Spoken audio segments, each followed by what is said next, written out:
नमस्कार, news 18 India देख रहे हैं आप और मैं हूं आपके साथ शिवानी पांडे। लगातार रूस और यूक्रेन की जंग चल रही है। यूक्रेन की जंग जितनी लंबी खिंचती जा रही है, रूस की टेंशन अब और ज्यादा बढ़ती जा रही है। नेटो देशों को पुतिन की बार बार चेतावनी देने के बावजूद ये देश यूक्रेन को हथियार और पैसे से मदद करना बंद नहीं कर रहे हैं। और अब एक नेटो देश का सदस्य और रूस के पड़ोसी लिथुआनिया ने रूस कलिंग्राद के रास्ते पर पत्थर खड़ा कर दिया है। रूस लिथुआनिया के इस कदम से गुस्से में है और लिथुआनिया को मदद करने वाले ब्रिटेन को खुली धमकी दी है कि तीसरा विश्व युद्ध भड़का तो रूस का पहला टारगेट होगा लंदन। और रूस के दुश्मनों की लिस्ट में ब्रिटेन टॉप पर है। इस रिपोर्ट में आप देखिए रूस ने कैसे लंदन पर हमले की योजना बनाई है।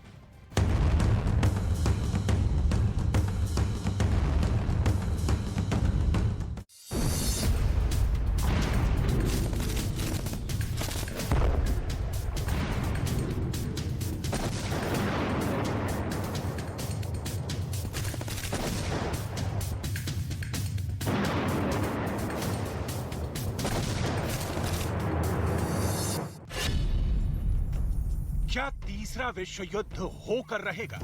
लंदन पर होगा सबसे पहला हमला। लंदन को उड़ा देने की रूस की धमकी। लिथुआनिया का रूस को नो कराएगी जंग।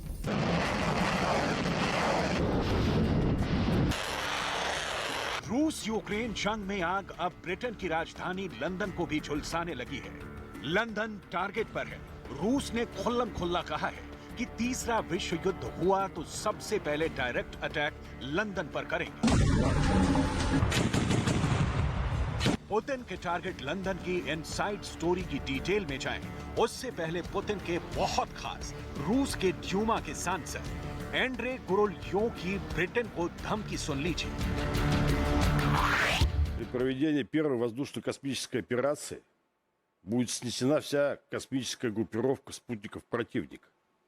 Причем там никто не будет разбираться, там американские они, британские, еще какие-то, они все натовские. Второе, это будет подальная система противоракетной обороны на 100%. Везде. Третье, уж точно никто не начнет там с Варшавы, Парижа или Берлина. Первое, кто по кумполу схватит, это Лондон. लंदन दुनिया का एक ऐसा शहर जिसे दुनिया का हर एक शख्स देखना पसंद करता है, लेकिन यह शहर अब मुश्किल में है। इसके जेंटलमैन बाशिंदों की जिंदगी पर ग्रहण लग रहा है। क्या हंसता खेलता लंदन एक दिन बम से बियाबान में तब्दील हो जाएगा?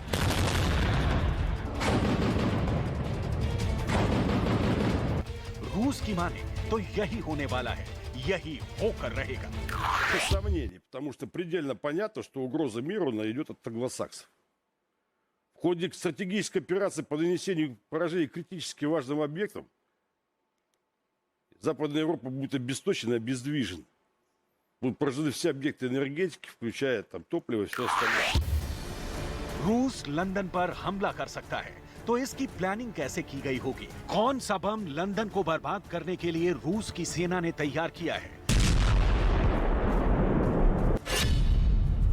रूस देश के किसी भी हिस्से से लंदन पर सीधा हमला कर सकता है, क्योंकि रूस के पास इंटरकॉन्टिनेंटल मिसाइल की भरमार है। अगर रूस राजधानी मॉस्को से लंदन पर अटैक करता है, तो दोनों के बीच की दूरी करीब 2500 किलोमीटर है।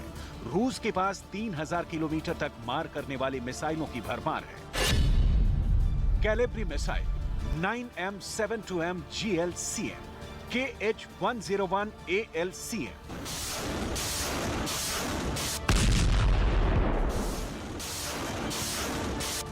जैसी रूस की ऐसी कई मिसाइलें हैं। पुतिन को बस बटन दबाना है और लंदन यूक्रेन के बाद दुनिया की सबसे बड़ी युद्ध भूमि में तब्दील हो जाएगा।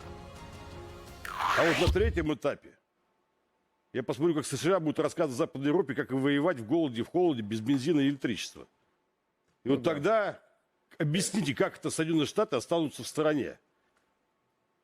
Так примерно. Я вам просто говорю, тут порядок действий, который есть. Я еще многие моменты сознательно упускаю, потому что они совершенно не для обсуждения в прямом эфире нашего телевидения. हवा से नहीं, पानी में भी रूस ने ब्रिटेन को तबाह करने की पूरी तैयारी कर ली है। रूस के सरकारी टेलीविजन चैनल पर ब्रिटेन को धमकाने से पहले रूस के ही एक और चैनल पर एंकर ने न्यूक्लियर अटैक करके ब्रिटेन को समुद्र की गहराइयों में डुबो देने की धमकी दी थी। इस चैनल के एंकर ने ग्राफिक्स के जरिए दिखाया कि कैसे रूस की समृद्ध मिसाइल और उसका पोसीडॉन नामक न्यूक्लियर ड्रोन ब्रिटेन को दुनिया के नक्शे से मिटाने के लिए काफी है। ब्रिटेन पर रूस के परमाणु हमले की धमकी के बाद से रूस के पोसाइडन न्यूक्लियर ड्रोन की बहुत चर्चा हो रही है। रूस का पोसाइडन एक अंडर वाटर ड्रोन है जिसे स्टेटस 6 के नाम से भी जाना जाता है। रूस का पोसाइडन न्यूक्लियर क्षमता से लैस अंडर वाटर ड्रोन है। इसकी क्षमता है 2 मेगाटन न्यूक्लियर वॉरहेड की। हिरोशिमा पर गिराए गए न्यूक्लियर बम से 100 गुना ज्यादा ताकतवर है। हिरोशिमा पर 15 किलोटन क्षमता वाला न्यूक्लियर बम गिराया गया था। ये ड्रोन और टारपीडो का मिश्रण है जो दुनिया के किसी भी डिफेंस सिस्टम को भेद सकता है। पोसाइडन को दुश्मन देशों के नौसेना बेस और तटीय शहरों को निशाना बनाने के लिए डिजाइन किया गया है। अमेरिका समेत दुनिया के किसी भी देश के पास अभी पोसाइडन जैसी टेक्नोलॉजी वाला हथियार नहीं है। ब्रिटेन इस वक्त पुतिन की आंखों में कांटे की तरह चुभ रहा है। ब्रिटेन उन देशों में टॉप पर है जो यूक्रेन को हथियार भी सप्लाई कर रहा है। ब्रिटेन ने 20 मई तक यूक्रेन को मिलिट्री एड के तौर पर $450 मिलियन देने का ऐलान किया। इस मदद में 120 आर्मर्ड व्हीकल्स, 5800 से ज्यादा anti tank missiles, 5 air defence systems, 1000 से ज्यादा रॉकेट्स, 4.5 टन के विस्फोटक शामिल हैं। इसके साथ ही रूस के खिलाफ यूक्रेन के 22,000 सैनिकों को ब्रिटिश आर्मी ट्रेंड करेगी। ब्रिटेन के प्रधानमंत्री बोरिस जॉनसन दिल खोलकर जेलेंस्की का साथ दे रहे हैं। पुतिन की धमकियों का उन पर कोई असर नहीं। यहाँ तक कि ब्रिटेन ने रूस के 5 बड़े बैंकों पर प्रतिबंध भी लगा दिया है। रूस के गैस की शक्ति कम होने से ब्रिटेन का चूल्हा ठंडा पड़ जाएगा। बोरिस जॉनसन को इसकी परवाह भी नहीं। ब्रिटेन के प्रधानमंत्री बोरिस जॉनसन पुतिन के सबसे बड़े दुश्मन यूक्रेन के प्रेसिडेंट जेलेंस्की से मिलने कीव पहुंच चुके हैं। एक बार नहीं, युद्ध की शुरुआत से अब तक 2 बार। पहली बार 9 अप्रैल को, दूसरी बार 17 जून को। बोरिस जॉनसन खुलकर पुतिन के खिलाफ खड़े हैं। ब्रिटेन नेटो का प्रमुख सदस्य है और नेटो पुतिन के खिलाफ डायरेक्ट एक्शन लेने से बच रहा है। लेकिन अब की बार नेटो के ही एक देश लिथुआनिया ने रूस को भड़का दिया है। बोरिस जॉनसन का पुतिन के खिलाफ क्या स्टैंड है, इसे समझना भी बहुत जरूरी है, क्योंकि दोनों का टकराव दुनिया को विनाश की दिशा में एक कदम और धकेलेगा। यूक्रेन पर हमला उसकी संप्रभुता का उल्लंघन। रूस ने अंतर्राष्ट्रीय कानून तोड़ा है। पुतिन ने मिन्स्क समझौते का पालन नहीं किया। 1994 में बुडापेस्ट में बनी सहमति को भी पुतिन ने तार-तार कर दिया है। ब्रिटेन नेटो के नियमों से बंधा है। अमेरिका के साथ उसकी यारी उसके अस्तित्व के साथ जुड़ गई है। ब्रिटेन का भूगोल भी उसे बड़े फैसले लेने में मदद करता है। लेकिन रूस ने ब्रिटेन को उड़ा देने की जो ताजा धमकी दी है, उसका कारण है रूस का पड़ोसी लिथुआनिया। कलिनिनग्राद जाने के लिए रूस को लिथुआनिया से होकर गुजरना पड़ता है। लिथुआनिया ने रूसी नागरिकों को अपने देश में एंट्री पर बैन लगा दिया है। कलिनिनग्राद रूस का वो हिस्सा है जो रूस से जमीन से नहीं जुड़ा हुआ है, लेकिन रूस का हिस्सा है। कलिनिनग्राद ऐसी जगह है जहां से रूस फिनलैंड, स्वीडन, एस्टोनिया, लिथुआनिया और लातविया पर नजर रखता है। कलिनिनग्राद में रूस ने अपने सबसे एडवांस मिसाइल सिस्टम की तैनाती की है। लेकिन अब रूस से कलिनिनग्राद सामान पहुंचाना मुश्किल होगा। जाहिर है, लिथुआनिया जैसा बहुत छोटा सा देश नेटो के इशारे पर ही रूस के खिलाफ एक्शन ले रहा है। रूस को ये तथ्य पता है और लिथुआनिया के पीछे खड़े ब्रिटेन को इसलिए बर्बाद करने की धमकी दे रहा है। रूस का गुस्सा सिर्फ ब्रिटेन से नहीं है, पूरे नेटो के खिलाफ है, जिसकी सदस्यता के लिए यूक्रेन तरस रहा है। ब्रिटेन पर रूस के हमले का नतीजा सिर्फ और सिर्फ तीसरा विश्व युद्ध होगा। ये पहली बार नहीं है जब रूस ने खुलेआम कहा है कि नेटो देशों को यूक्रेन को हथियार सप्लाई बंद करना चाहिए। पोलैंड के रास्ते आने वाले हथियार पर तुरंत रोक लगे। अमेरिका को जेलेंस्की को डॉलर से मदद बंद करनी चाहिए। ब्रिटेन को जेलेंस्की के साथ नहीं आना चाहिए। रूस के बारंबार चेतावनी के बावजूद नेटो देश भले ही जमीन पर यूक्रेन के सैनिकों के साथ नहीं खड़े हैं, लेकिन उनके नेता डायरेक्ट कीव में उतरकर जेलेंस्की को साथ देने का वादा कर रहे हैं। France, Germany, Italy, Romania. करीब करीब पूरा यूरोप इस वक्त यूक्रेन के साथ खड़ा दिख रहा है। 72 घंटे में कीव पर कब्जे की पुतिन की प्लानिंग फेल साबित हुई है। जंग लंबी खिंचती जा रही है। रूस की जनता को भी इतनी लंबी लड़ाई की उम्मीद नहीं थी, लिहाजा वो भी उकताने लगी है। पुतिन को एक साथ 2 मोर्चे पर लड़ना है, यूक्रेन और घरेलू फ्रंट दोनों पर। लिहाजा पुतिन के प्रसारक टेलीविजन पर ऐसी धमकियां बार बार दे रहे हैं। ब्रिटेन को बर्बाद करना आसान नहीं है, क्योंकि तब पूरे नेटो के साथ पुतिन को अकेला लड़ना होगा। ये कहना आसान है कि तब चीन रूस के साथ खड़ा होगा, लेकिन युद्ध के मैदान में कोई अपना सगा नहीं होता। कूटनीतिक फैसले अपने हित के लिए होते हैं, दोस्ती निभाने के लिए नहीं।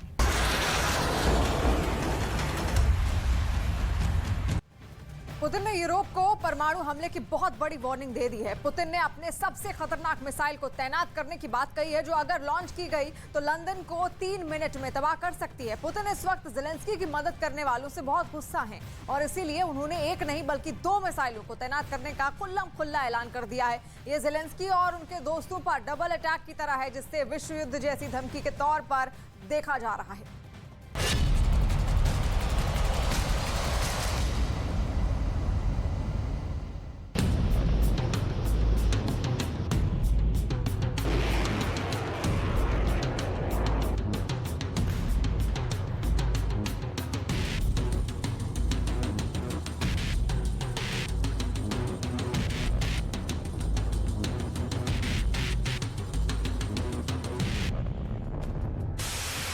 यूक्रेन में चल रहे महायुद्ध में अब तक मिसाइलों से हमले देखे, चलती हुई इमारत, तबाह हुए मकान देखे, अटैक हेलीकॉप्टर्स और फाइटर जेट के हमले देखे, तोप खाने की बमबारी में यूक्रेन ने अपना सब कुछ तहस नहस होते हुए देखा। लाखों लोग यूक्रेन छोड़कर भागे, हजारों जान गए और किसी को इस बात का अंदाजा नहीं कि ये युद्ध कब और कहां जाकर खत्म होगा।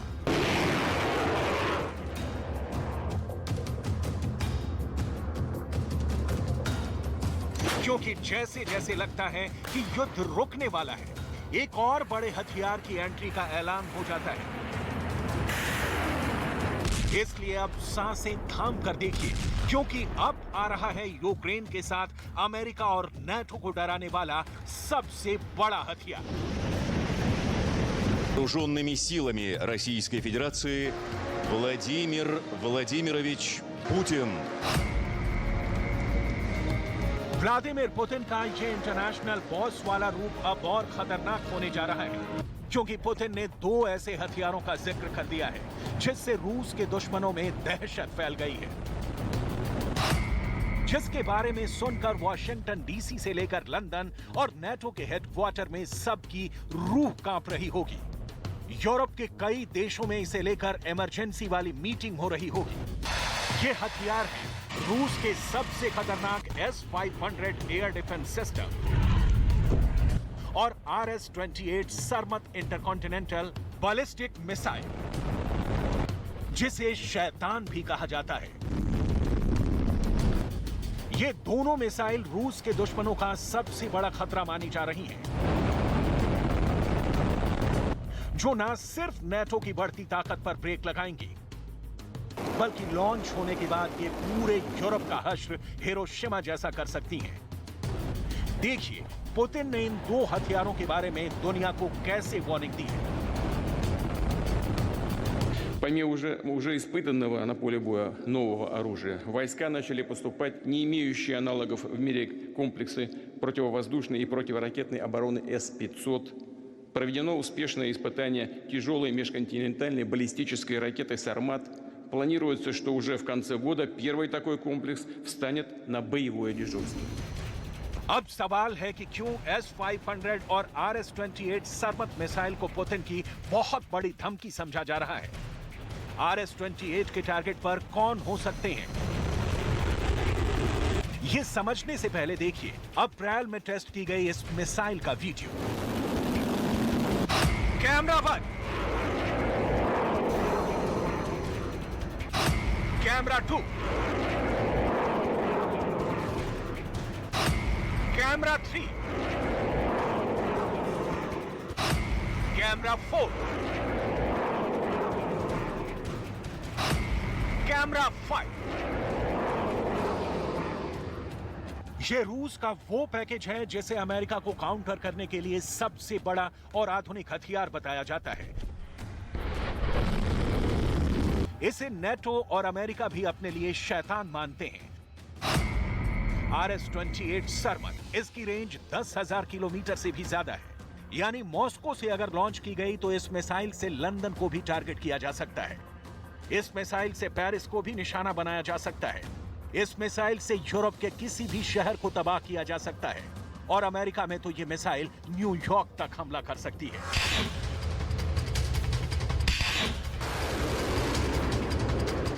अप्रैल महीने में हुए इसके टेस्ट के बाद रूस की मीडिया इस मिसाइल से ब्रिटेन को मिसाइल अटैक से डरा भी चुकी है। खुद पुतिन कह चुके हैं कि दुनिया ने अगर रूस के सामरिक हितों और अड्डों पर नजर गड़ाई तो अंजाम बहुत बुरा होगा।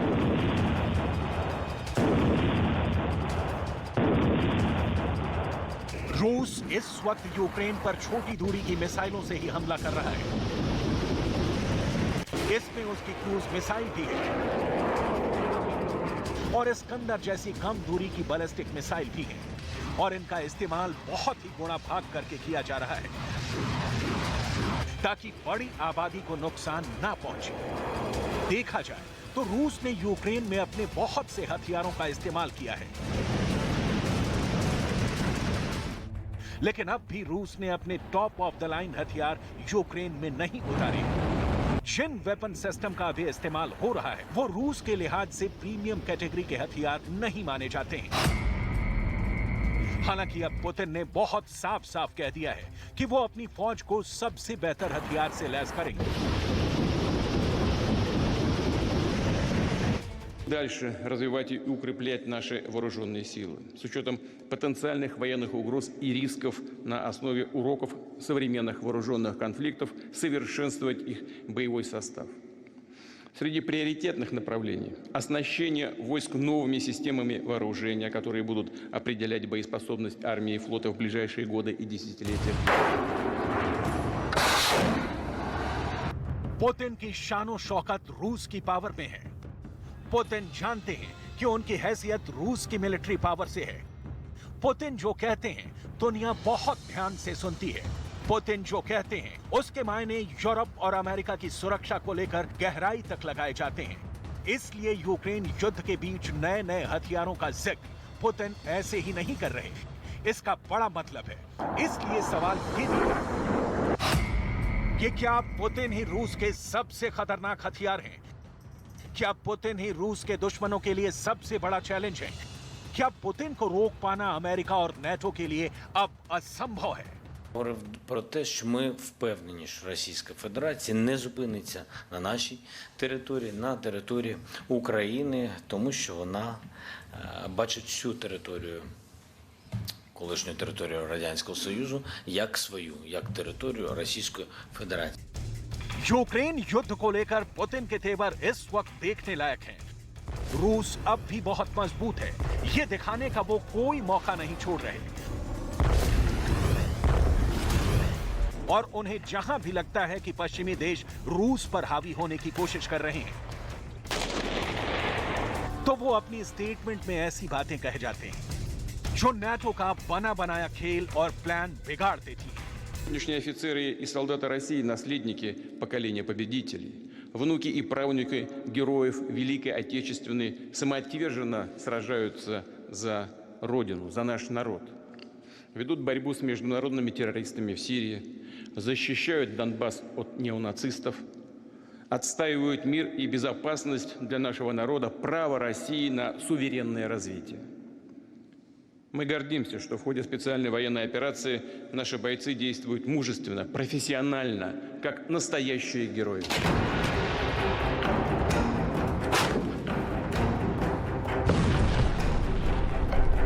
अब देखिए पुतिन ने इंटरकॉन्टिनेंटल बैलिस्टिक मिसाइल RS-28 के साथ S-500 एयर डिफेंस मिसाइल का जिक्र क्यों किया? क्यों इस मिसाइल को लेकर रूस के दुश्मन खतरा महसूस कर रहे हैं? पुतिन ये ऐलान कर चुके हैं कि रूस की सेना को S-500 एयर डिफेंस सिस्टम की सप्लाई शुरू हो गई है। इस एयर डिफेंस सिस्टम से नाटो और अमेरिका की एयरफोर्स में क्यों अलार्म बजने लगा है, उसकी सबसे खास बात जान लीजिए। ये वो एयर डिफेंस सिस्टम है जिसे स्टेल्थ किलर कहा जाता है, क्योंकि ऐसे दावे किए गए हैं कि अमेरिका के स्टेल्थ फाइटर जेट F-22 और F-35 को भी ट्रैक करके तबाह कर सकता है। F-500 की क्या बातें इसे स्पेशल बनाती है, क्यों ये S-400 सिस्टम से भी आधुनिक है, इसकी पूरी डिटेल आपको रूस की बढ़ती हुई ताकत का एहसास दिलाएगी, क्योंकि इस सिस्टम का मुकाबला करने वाली चीज न नाटो के पास है और न ही उसके लीडर अमेरिका के पास। S-500 की रेंज 600 किलोमीटर है, यानी इस दायरे में उड़ने वाली किसी भी चीज को इसका रडार कैच कर सकता है, फिर चाहे वो कोई स्टेल्थ विमान हो, ड्रोन हो या फिर मिसाइल हो, चाहे वो क्रूज मिसाइल हो, बैलिस्टिक मिसाइल हो या फिर हाइपरसोनिक मिसाइल हो। S-500 की बैटरी में इतनी मिसाइल और लॉन्चर होते हैं कि ये 600 किलोमीटर के दायरे में 10 मिसाइल वॉरहेड को ट्रैक कर सकता है।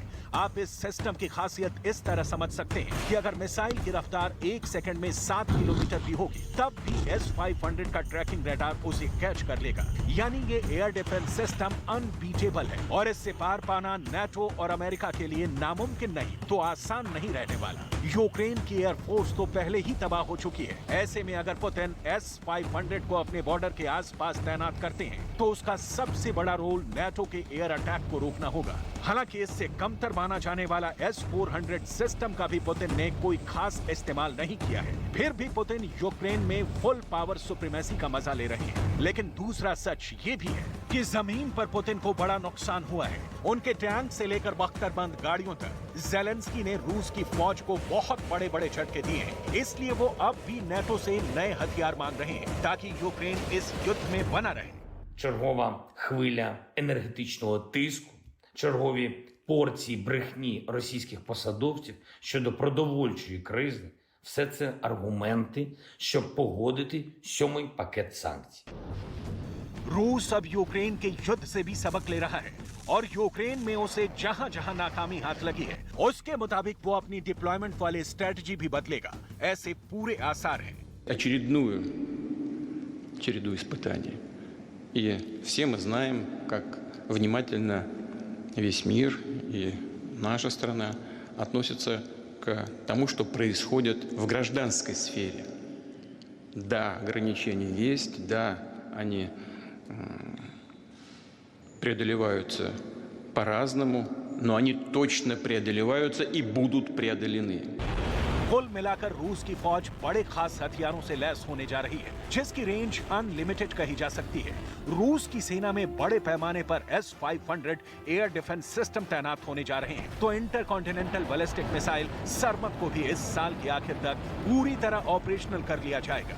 साथ ही पुतिन अब रूस की सेना को ऐसे हथियार देंगे जो नाटो को टक्कर देने में पीछे नहीं रहेंगे। यही टक्कर जब तक चलेगी तब तक इस युद्ध को ईंधन मिलता रहेगा और तब तक यूरोप में एक और नई जंग का खतरा भी बना रहेगा।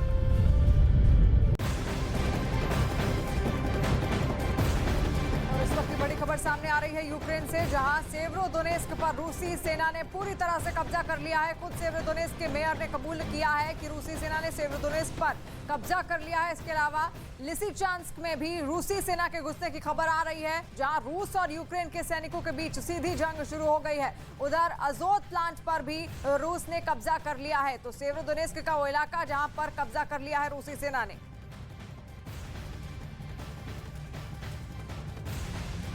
और ज़ेलेंस्की को 24 घंटे का अल्टीमेटम मिला है, लेकिन ये अल्टीमेटम पुतिन की तरफ से नहीं आया, बल्कि उन्हीं की फौज से मिला है जो इस वक्त एक शहर में घिरी हुई है और उनके चारों तरफ रूस की सेना है। ये 2000 सैनिक इतने ज्यादा डरे हुए हैं कि वो अब ज़ेलेंस्की से बचाने की गुहार लगा रहे हैं।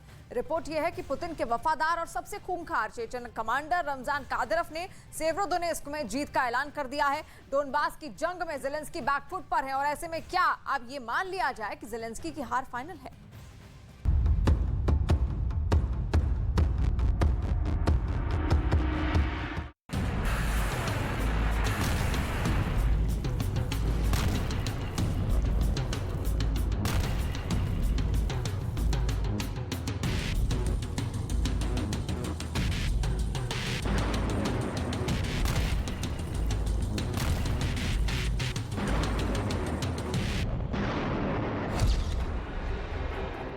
सेवेरोडोनेस्क से पीछे हटी यूक्रेनी सेना।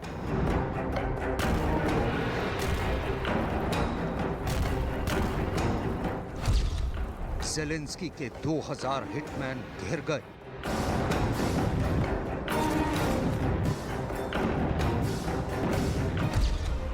कादिरव का लुहांस्क जीत का ऐलान।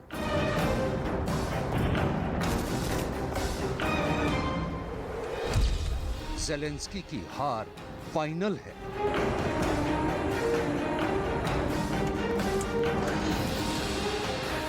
रूस और यूक्रेन के बीच जारी जंग को 121 दिन हो चुके हैं, लेकिन ये जंग थमने के बजाय और भीषण और भयंकर होती जा रही है।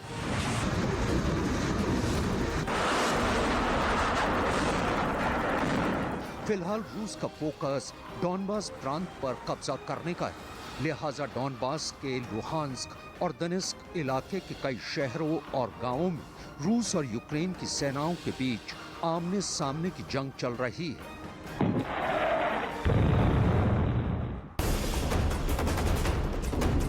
रूस और यूक्रेन के बीच पिछले 4 महीने से जारी युद्ध खत्म होने का नाम नहीं ले रहा है। डॉनबास पर कब्जे को लेकर रूसी सेना लगातार आगे बढ़ रही है। हालांकि कई जगहों पर यूक्रेनी सेना रूस को कड़ी टक्कर भी दे रही है, लेकिन लगता है कि अब वो भी रूस की सैन्य शक्ति के आगे घुटने टेकने लगी है। और जिस दिन से राष्ट्रपति पुतिन ने डॉनबास की जंग में अपने सबसे खूंखार चेचन कमांडर कादिरव को उतारा है, बस उसी दिन से जंग में रूस का पलड़ा भारी होता जा रहा है। ये वीडियो भी चेचन लड़ाकों ने ही रिलीज किया है। इसमें साफ दिखाई दे रहा है कि कैसे चेचन लड़ाके यूक्रेनी सैनिकों पर अंधाधुंध फायरिंग कर रहे हैं।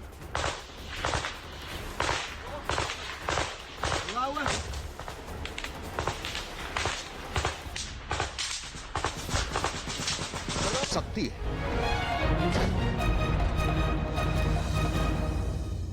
Сейчас та ситуация, когда находиться просто на разбитых за многие месяцы позициях, просто ради того, чтобы там находиться, не имеет смысла, потому что с каждым днем пропорционально количество погибших на неукрепленных территориях может расти. Поэтому было... दरअसल लुहांस्क के गवर्नर को जिस बात का डर सता रहा था वो सच साबित हो गया। रूस के रक्षा मंत्रालय का दावा है कि रूसी सेना ने सेवेरोडोनेस्क से महज 20 किलोमीटर दूर हिरस्के में यूक्रेन के 2000 सैनिकों को घेर लिया है। इन सैनिकों में 80 विदेशी लड़ाके भी शामिल हैं। В очередном теперь уже Горском котле окружено 4 батальона. 3-й механизированный батальон 24-й механизированной бригады, 15-й горно-штурмовой батальон 128-й горно-штурмовой бригады, 42-й мотопехотный батальон 57-й мотопехотной бригады, 70-й батальон 101-й бригады территориальной обороны, а также бригадная артиллерийская группа 57-й мотопехотной. रूस ने डॉनबास में अपनी मजबूत पकड़ के दावे को साबित करने के लिए एक वीडियो रिलीज किया। यूक्रेन के सेना के ठिकानों पर कहर बरसाती ये रूस की टॉस 1A मिसाइलें हैं। इस वीडियो में आप साफ देख सकते हैं कि कैसे रूसी सेना यूक्रेनी फौज पर मिसाइल हमले कर रही है।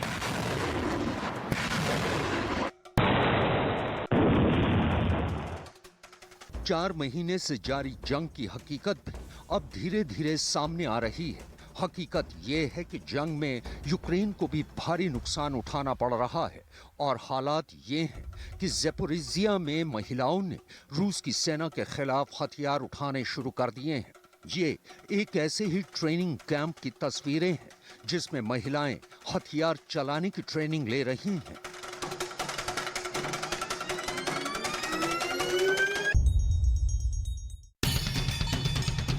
जंग के दौरान चेचन कमांडर कादिरव के सेवेरोडोनेस्क जीत के ऐलान का मतलब है कि अब डॉनबास के लुहांस्क पर रूस का कब्जा हो चुका है। डॉनबास में लुहांस्क और दोनेत्स्क वो इलाके हैं जिन्हें जंग शुरू करने से पहले व्लादिमीर पुतिन बतौर देश मान्यता दे चुके हैं। अगर आने वाले दिनों में ज़ेलेंस्की दोनेत्स्क भी हार गए तो यूक्रेन के करीब 25% इलाके पर रूस का कब्जा हो जाएगा और ये खबर यूक्रेन के राष्ट्रपति ज़ेलेंस्की के लिए किसी भी मायने में अच्छी नहीं कही जा सकती।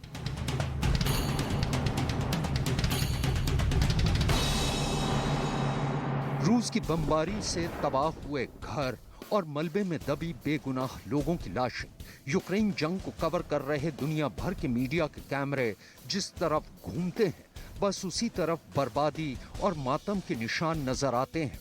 तबाही की ये तस्वीरें भी यूक्रेन के डॉनबास इलाके की ही हैं, जिस पर कब्जा करने के लिए रूस ने अपनी पूरी ताकत झोंकी हुई है।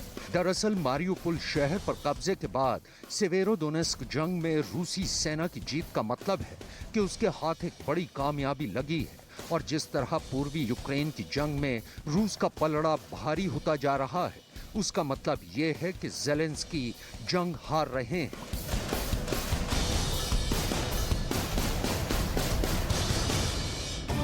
फिलहाल डॉनबास में रूस की सेना इतनी ताकत से लड़ रही है कि यूक्रेन की फौज के लिए अब डॉनबास में उसका मुकाबला करना लगभग नामुमकिन लग रहा है। डॉनबास इलाके में रूस की सेना यूक्रेनी फौज के सैन्य ठिकानों को निशाना बनाकर उन पर भीषण हमले कर रही है और रूस का रक्षा मंत्रालय इन हमलों के वीडियो पूरी दुनिया के सामने रिलीज कर रहा है। इसका एक मतलब ये भी निकलता है कि रूस पूरी दुनिया को ये जताना चाहता है कि वो जंग जीत रहा है। इस वीडियो में आप रूस के Ka-52 एलिगेटर जंगी हेलीकॉप्टर से बरसते हुए कहर को साफ देख सकते हैं।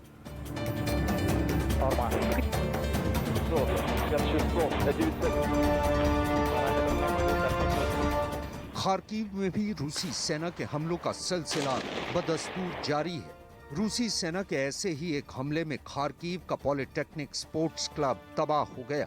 ये तस्वीरें रूसी मिसाइल हमले में तबाह हुए स्पोर्ट्स कॉम्प्लेक्स की हकीकत बयां कर रही हैं। यूक्रेनी सेना के मुताबिक रूस ने स्पोर्ट्स कॉम्प्लेक्स पर अपनी इस्कंदर मिसाइलों से हमला किया था। खबर के मुताबिक इस इमारत पर 2 मिसाइलें दागी गई थी, जिसके बाद पूरा स्पोर्ट्स कॉम्प्लेक्स खंडर में तब्दील हो गया। Спуски з району Білгородської області. На сьогоднішній день ми бачимо, що по характеру руйнувань і за уламками можна сказати, що це було ракети «Іскандер», які були випущені російськими військами. यूक्रेन के राष्ट्रपति व्लादिमीर ज़ेलेंस्की जंग के लिए सिर्फ और सिर्फ रूस के राष्ट्रपति व्लादिमीर पुतिन को ही जिम्मेदार मानते हैं। उनका आरोप है कि आज दुनिया के कई मुल्क जिस खाद्यान्न संकट का सामना कर रहे हैं, उसकी वजह भी राष्ट्रपति पुतिन ही है। लिहाजा उन्होंने एक बार फिर पूरी दुनिया से अपील करते हुए कहा कि दुनिया को एकजुट होकर रूस पर और भी कड़े आर्थिक और राजनीतिक प्रतिबंध लगाने चाहिए। राष्ट्रपति ज़ेलेंस्की ने ब्रिटेन के ग्लास्टनबरी फेस्टिवल के दौरान लोगों को संबोधित करते हुए ये मांग की। Russia has stolen our peace, but we will not let Russia's war break us, and we will want to stop the war before it ruins people's lives in other countries of Europe, Africa, Asia, Latin America. They are all under threat now. राष्ट्रपति Zelensky ने अपने भाषण में लोगों से कहा कि उन्हें यूक्रेन जंग की असलियत पूरी दुनिया को बतानी चाहिए। इतना ही नहीं, उन्होंने लोगों से इस दौरान यूक्रेन के बेघर लोगों की मदद करने की भी अपील की। More people join us in defending freedom and truth, the sooner Russia's war against Ukraine will end. Prove that freedom always wins.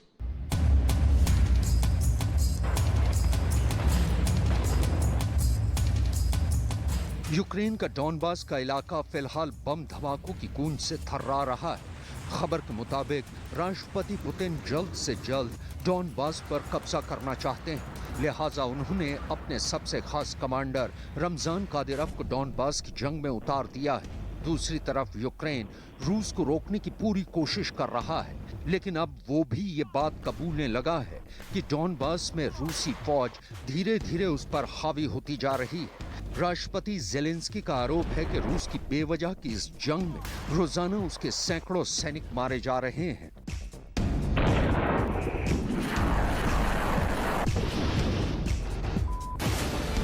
दरअसल यूक्रेन के डॉनबास इलाके में रूस और यूक्रेन की सेनाओं के बीच भीषण जंग चल रही है। जंग ने यूक्रेन के हंसते खेलते शहरों को कब्रिस्तान में तब्दील कर दिया है। चारों तरफ तबाही और बर्बादी का ही आलम है। जंग की वजह से शहर शहर लोगों के आशियाने जल रहे हैं। ये तस्वीरें भी डॉनबास के दोनेत्स्क इलाके से आई हैं।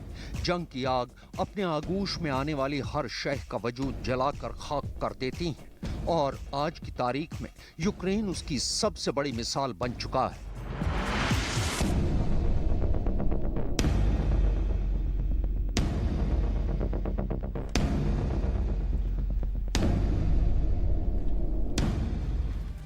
और पुतिन के डर से यूरोप कांप रहा है और चीन की दहशत से जापान और ताइवान की सांस फूली हुई है। चीन के राष्ट्रपति शी जिनपिंग ने यूक्रेन जैसे माहौल अब अपने आस पड़ोस में बनाना शुरू कर दिया है। ये रिपोर्ट आप देखेंगे तो आपको चीन के बहुत ही खतरनाक इरादों को पता चलेगा, क्योंकि चीन ने अब अपने दुश्मनों को डराने के लिए अपना सबसे बड़ा जहाज इस्तेमाल करना शुरू कर दिया है। इस रिपोर्ट में चीन की नेवी के बारे में कुछ ऐसी बातें भी हैं जो पता चली है जिससे अमेरिका भी अब हैरान है।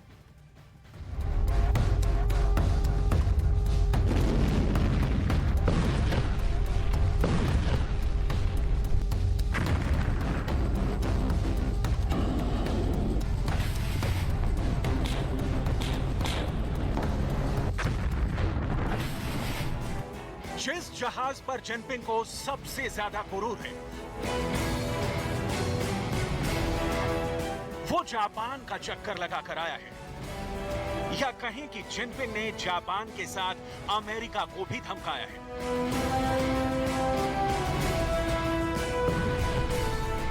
जिस फाइटर को जिनपिंग अपना फ्रंट लाइन जेट कहते हैं, उसने एक महीने में तीसरी बार ताइवान के आसमान में घुसपैठ की। ये दो ऐसे हथियार हैं जो चीन की दादागिरी के सबसे लेटेस्ट अभियान में शामिल हुए हैं। ये चीन की विस्तारवादी नीति को जमीन पर उतारने की कोशिश है। सवाल ये है कि क्या ड्रैगन ताइवान और जापान को यूक्रेन समझ बैठा है? क्या चीन ताइवान और जापान पर किसी वक्त भी हमला कर सकता है? वहीं अमेरिका का बहुत ही आधुनिक फाइटर जेट जापान के लड़ाकू विमानों के साथ एक्सरसाइज कर रहा है। यह ऐसा जहाज है जिससे चीन भी टक्कर नहीं लेना चाहेगा। ऐसे में आग दोनों तरफ लगी हुई है। अमेरिका और चीन के बीच इस वक्त युद्ध का मीटर बहुत ज्यादा हाई है। दोनों के बीच नया वॉर जोन तैयार होने का अलार्म बहुत तेजी से बज रहा है। अमेरिका के फाइटर जेट का इस वॉर जोन में पहुंचना और चीन के डिस्ट्रॉयर का खुल्लम खुल्ला बड़े बड़े हथियारों के साथ जापान के करीब आना, यह दुनिया के लिए बहुत डराने वाली हरकत है। पूर्वी एशिया का हर अखबार इस डिस्ट्रॉयर की चर्चा कर रहा है। चीन का यह डिस्ट्रॉयर हेडलाइन बन चुका है। अब तक समुद्री चैलेंज में यह चीन का सबसे आक्रामक रवैया कहा जा सकता है, जो सीधे सीधे युद्ध को भड़का सकता है।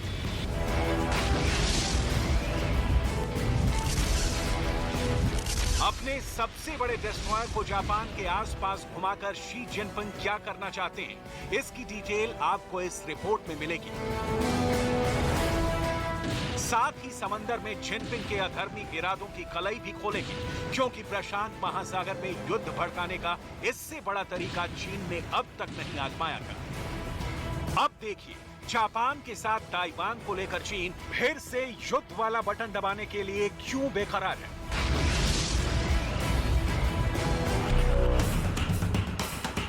ताइवान की सरहद में हमेशा से घुसपैठ करता आया चीन एक बार फिर से उसी दादागिरी को दोहरा रहा है। 29 फाइटर जेट के साथ चीन की सेना ने ताइवान में घुसपैठ की कोशिश की, तो वहीं इस बार जापान को भी चीन ने कमजोर समझने की भूल कर दी। जापान के बहुत करीब चीन अपना वो जहाज ले गया जो अत्याधुनिक हथियारों से लैस है। इस बात से जापान बहुत बेचैन है। लेकिन दोनों ही जगहों पर चीन को मुंह की खानी पड़ी है।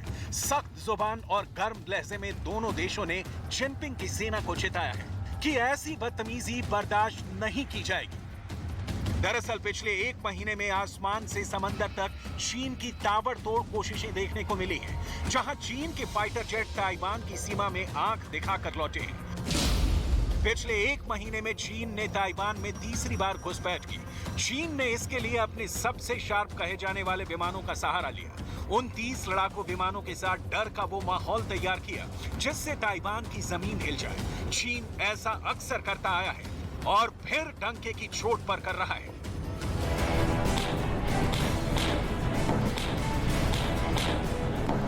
चीन के इस दादागिरी का ताइवान ने मुंह तोड़ जवाब देने की कोशिश की। ताइवान के रक्षा मंत्रालय के मुताबिक जब ललकारा गया तो चीन के फाइटर जेट्स ने यू टर्न ले लिया। चीन की हवाई धमकी में कौन कौन शामिल था, अब वो देखिए। J-10 लड़ाकू विमान, J-16 लड़ाकू विमान, Y-8 इलेक्ट्रॉनिक वॉरफेयर विमान भी शामिल था, जो लंबी दूरी तक टो लेने का काम करता है। ताइवान में दम दिखाने के लिए चीन के इन विमानों ने दक्षिण चीन सागर में ताइवान के नियंत्रण वाले एक इलाके को चुना था। इन सब ने एक एक करके उड़ान भरी। ये सब बारी बारी से आए और हर बार ताइवान की हवाई सीमा को लांघकर उसे धमकाते रहे। जिस इलाके में चीन ने घुसपैठ की उसे ताइवान ने एयर डिफेंस जोन घोषित किया हुआ है और उसकी वार्निंग है कि अगर इस इलाके में चीन के जहाज देखे गए तो मार गिराए जाएंगे। ताइवान वो जगह जिसे चीन अपना हिस्सा मानता है, जबकि ताइवान के लोग और वहां की सरकार इसे अलग देश मानती है। ताइवान पर कब्जे के लिए चीन हमेशा से ही आक्रमणकारी रुख में रहा है। वो इसलिए क्योंकि चीन मानता है कि ताइवान उसका ही एक प्रांत है, जबकि ताइवान खुद को एक आजाद मुल्क मानता है। वहां उसका अपना संविधान है। ताइवान दक्षिण पूर्व चीन के तट से करीब 150 किलोमीटर दूर है। We've witnessed a steady increase in provocative and destabilizing military activity near Taiwan. And that includes PLA aircraft flying near Taiwan in record numbers in recent months, and nearly on a daily basis. And we remain focused on maintaining peace, stability, and the status quo across the Taiwan Strait. But the PRC's moves threaten to undermine security and stability and prosperity in the Indo-Pacific. इस बार चीन और आसपास का इलाका इसलिए war zone बनता हुआ नजर आ रहा है क्योंकि ताइवान और जापान उसे कड़ी टक्कर दे रहे हैं और इसमें अमेरिका भी कूद चुका है। चीन की सैन्य ताकत इतनी ज्यादा है कि वो बिना किसी सपोर्ट के ताइवान पर कब्जा कर सकता है, लेकिन ताइवान की मदद के लिए अमेरिका भी अक्सर इस इलाके में अपने जंगी जहाज भेजता रहता है। चीन का मौजूदा चैलेंज जापान के लिए भी है, जहां अमेरिका का 7वां बेड़ा तैनात है। लेकिन चीन ने जापान के साथ क्या बदतमीजी की है उसे बहुत गौर से समझिएगा। चीन ने एक मिशन के लिए अपने 3 जंगी जहाज तैयार किए। इस मिशन में उसका सबसे बड़ा डिस्ट्रॉयर टाइप 055 लासा था, टाइप 052 डिस्ट्रॉयर भी था और टाइप 903 सपोर्ट शिप भी था। चीन के ये तीनों शिप जापान के करीब पहुंचे और फिर उसका चक्कर लगाकर लौट आए। यानी चीन दिखाना चाहता है कि वो जब चाहे जापान को घेर सकता है। चीन इसके जरिए अपनी बढ़ती हुई नेवल पावर की धमक टोक्यो तक पहुंचाना चाहता है और साथ ही अमेरिका को भी ये बताना चाहता है कि अगर उसने जापान को घेरा तो उसका 7वां बेड़ा जापान में तैनात रहते हुए भी कुछ नहीं कर पाएगा। 发生这样的内战，它也将坚决粉碎任何台独的图谋。如果有人胆敢把台湾分裂出去，我们一定会不惜一战，不惜代价，一定会打到底。这是中国不二的。 अब देखिए कि इन जहाजों ने मिलकर जापान को कैसे भड़का दिया। जापान के आसपास समंदर की लहरें अब भी इस धमकी की गवाह हैं। अब इन जहाजों की हिमाकत इतनी ज्यादा क्यों बढ़ी, आप वो उसकी फायर पावर से समझ सकते हैं। टाइप 055 अमेरिका के तिकोंदेरेगा क्लास क्रूजर्स के बराबर की ताकत रखता है। इसमें 130 मिलीमीटर की मेन गन लगी हुई है और इसमें 112 वर्टिकल लॉन्च होने वाली मिसाइल तैनात है। टाइप 052D इससे छोटा है, लेकिन बहुत ज्यादा विध्वंसक ये भी है। टाइप 052D में 64 वर्टिकल लॉन्च होने वाली मिसाइल है, जो 200 किलोमीटर के दायरे में दुश्मन को तबाह कर सकती है। जापान के रक्षा मंत्रालय का दावा है कि ये तीनों नागासाकी में फुकुए द्वीप से 200 किलोमीटर दूर देखे गए थे और पूर्व में जापान सागर की तरफ बढ़ गए। जापान की नौसेना कई मायनों में चीन का मुकाबला कर सकती है, लेकिन जिनपिंग इस वक्त अपनी ताकत का बड़ा शो दिखाना चाहते हैं। वो ऐसा ताइवान के साथ भी कर रहे हैं, जापान को भी धमका रहे हैं और बाइडेन को मैसेज भी दे रहे हैं कि चीन के विस्तारवादी प्लान का वो कुछ भी नहीं बिगाड़ सकते। One China policy, we will continue to fulfill our commitments under the Taiwan Relations Act. And that includes assisting Taiwan in maintaining a sufficient self-defense capability. And it means maintaining our own capacity to resist any use of force or other forms of coercion that would jeopardize the security or the social or economic system of the people of Taiwan. इस खौफ के दम पर Taiwan ही नहीं, इस इलाके में कई छोटे छोटे देश भी चीन से परेशान हो चुके हैं। इसलिए चीन अगर ताइवान पर कब्जा करने के लिए कुछ बड़ा कदम उठाता है, तो ना सिर्फ दक्षिण चीन सागर और जापान सागर जलेगा, बल्कि आग पूरे प्रशांत महासागर में लगेगी और तब खतरा विश्व युद्ध का भी मंडराने लगेगा। हाल के दिनों में ताइवान और जापान को लेकर जिस तरह से प्रशांत महासागर में तनातनी बढ़ी है, उससे अमेरिका को लगने लगा है कि चीन किसी भी वक्त युद्ध शुरू कर सकता है। माना जा रहा है कि युद्ध के वक्त प्रशांत महासागर में अमेरिका के गुआम द्वीप पर चीन बड़ा हमला कर सकता है। अमेरिका ने इस द्वीप में अपने हथियारों का एक बड़ा गोदाम तैयार किया है और वहां चीन के हमले का मतलब होगा इंडो पैसिफिक रीजन में अमेरिका की सेना की रीढ़ पर हमला। इसलिए अमेरिका ने चीन के किसी भी हमले का मुंह तोड़ जवाब देने के लिए अपनी तैयारियां तेज कर दी हैं। खबर है, इसके लिए उसने जापान में हुई मिलिट्री ड्रिल में F-22 फाइटर जेट को भेजा और उसे एक घातक मिसाइल से भी लैस किया जा रहा है। 80 के दशक में तैयार किया अमेरिका का यह स्टेल्थ लड़ाकू विमान दुनिया का सबसे आधुनिक विमान माना जाता है। यह 5वीं पीढ़ी का लड़ाकू विमान है जो स्टेल्थ तकनीक से बना है और ये रडार पर नजर नहीं आता। इस पर AIM-260 BVR मिसाइल लोड होने के बाद तो इसकी ताकत और बढ़ जाएगी, जिससे निपटना चीन के लिए मुश्किल होगा। पश्चिमी मीडिया ने दावा किया कि अमेरिका ने अपने F-22 रैप्टर विमान में जो मिसाइल लोड की है, वो लंबी दूरी तक मार कर सकती है। F-22 इसलिए बहुत खास माना जाता है कि अमेरिका ने जब ये विमान बनाया तो उसने इससे अपनी एयरफोर्स को लैस करने के अलावा किसी और देश